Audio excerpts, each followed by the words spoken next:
All right, let's talk about international travel, or more specifically, the places you might not be able to go, even with a fistful of rupees and a dog-eared copy of Lonely Planet.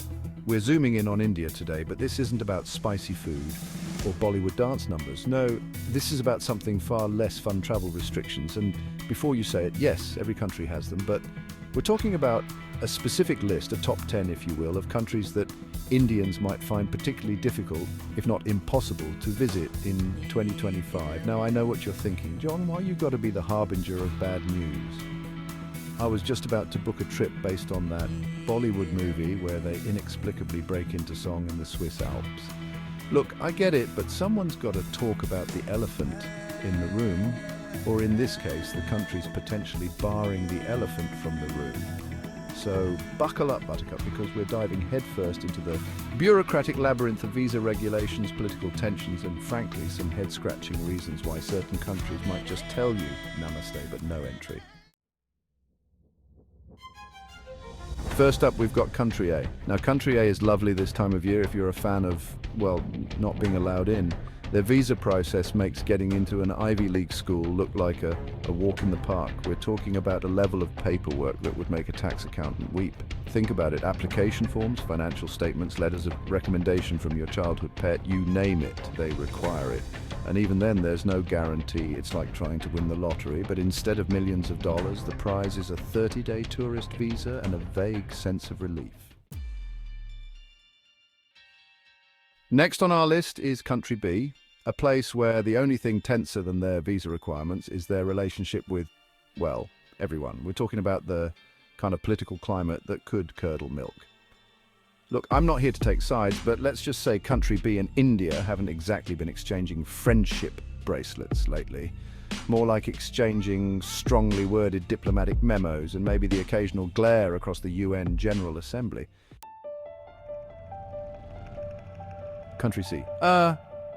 Yes, a land of, well, sanctions mostly. They love sanctions. They're like the Oprah of sanctions, handing them out like free cars. You get a sanction, everyone gets a sanction. And unfortunately for anyone holding an Indian passport, Country C's been a bit overzealous with the sanction stamp lately. It's like they're playing a game of international whack-a-mole, and India just happened to be the mole that popped up at the wrong time. Moving right along to Country D, a place where the welcome mat has been rolled up tighter than a yoga instructor after a double espresso. We're talking about a full-blown travel ban, folks. The kind that makes you wonder if someone spiked the diplomatic punch bowl. No one in, no one out. It's like they're filming a reality TV show called Locked Out of Country D, and everyone with an Indian passport is an unwilling contestant. Country E, where the news cycle moves faster than a cheetah on a sugar rush. And lately, the headlines haven't exactly been filled with glowing travel reviews. Think more along the lines of tensions rise and diplomatic relations on thin ice. You know it's bad when even the travel bloggers are telling you to stay home. This isn't the time for a spontaneous getaway, folks. This is the time to renew that Netflix subscription and maybe brush up on your geopolitical knowledge. Country F, a land shrouded in mystery and confusing visa regulations. Their official policy documents read like they were translated by a team of squirrels on typewriters. It's enough to make your head spin faster than a dreidel during Hanukkah. Even seasoned travelers throw their hands up in defeat when it comes to deciphering the labyrinthine rules and regulations. It's like trying to solve a Rubik's Cube while riding a unicycle on a cobblestone street. Technically possible, but you're probably going to end up frustrated and slightly bruised. Country G, a place that seems to exist in a perpetual state of it's complicated with India. Their relationship status on Facebook, definitely it's complicated. Their stance on Indian tourists, also it's complicated. Their border policies are about as clear as mud, and their diplomatic relations are about as stable as a Jenga tower after a few too many rounds. In short, if you're looking for a stress-free vacation, you might want to look elsewhere.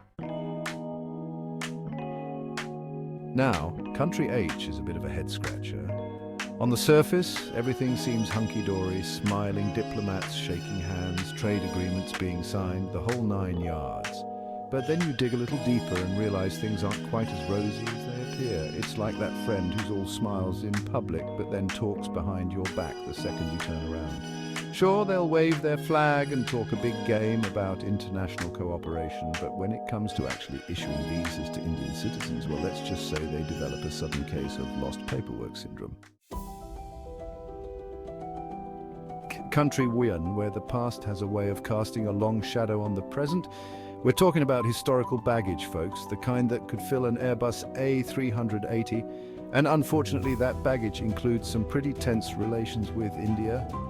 It's like that awkward family reunion where everyone pretends to get along, but you can still feel the tension simmering beneath the surface. You know, the kind where you accidentally bring up that time your great aunt threw a potato at your grandfather and suddenly everyone's excusing themselves to check on the roast. Yeah, that kind of tension. And finally, we arrive at Country J, a place that seems to have taken a page out of a toddler's playbook when it comes to international relations. Their reason for restricting travel from India? Well, it's not entirely clear. They haven't really provided a concrete explanation, which, let's be honest, is more frustrating than trying to open a bag of chips with boxing gloves on. It's like they're saying, we don't like your face and we don't have to give you a reason, which in the grand scheme of international diplomacy is about as mature as throwing a temper tantrum in the grocery store because they're out of your favorite flavor of yogurt.